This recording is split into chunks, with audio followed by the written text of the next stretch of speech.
أعوذ بالله من الشيطان الرجيم بسم الله الرحمن الرحيم ومن يرغب عن ملة إبراهيم إلا من سفه نفسه وَلَقَدِ اصْطَفَيْنَاهُ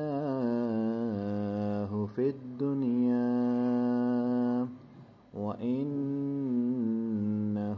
فِي الْآخِرَةِ لَمِنَ الصَّالِحِينَ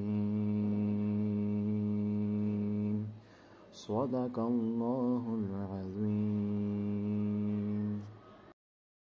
اس آیت مبارکہ کا ترجمہ اور تفسیر باحوالہ تفہیم القرآن جلد نمبر 1 سے لیا گیا ہے۔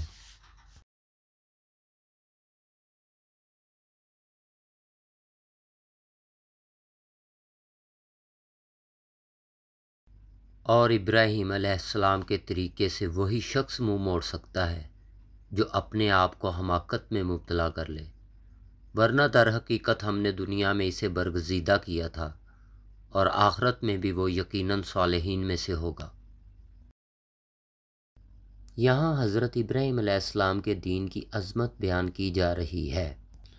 جو شخص ان کے دین سے انحراف کرتا ہے وہ در حقیقت اپنی ہی جان پر ظلم کرتا ہے، کیونکہ ابراہیم علیہ السلام کا راستہ وہی تھا جو اللہ تعالیٰ کے نزدیک پسندیدہ ہے۔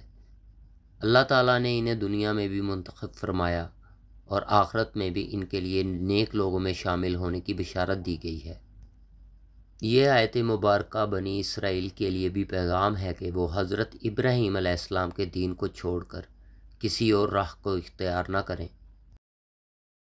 اعوذ باللہ من الشیطان الرجیم بسم اللہ الرحمن الرحیم وَمَن يَرْغَبُ عَن مِّلَّةِ إِبْرَاهِيمَ إِلَّا مَن سَفِهَ نَفْسَهُ وَلَقَدِ اصْطَفَيْنَاهُ فِي الدُّنْيَا وَإِنَّهُ فِي الْآخِرَةِ لَمِنَ الصَّالِحِينَ صدق اللہ العظیم۔ اللہ تعالیٰ ہمیں قرآن پاک کو سمجھنے اور اس پہ عمل کرنے کی توفیق عطا فرمائے، آمین ثم آمین۔ مزید ویڈیوز کے لیے میرے چینل کو سبسکرائب کریں اور بیل آئیکن کو پریس کریں تاکہ میری نئی آنے والی ویڈیو بھی آپ دیکھ سکیں۔ جزاکم اللہ خیر، السلام علیکم۔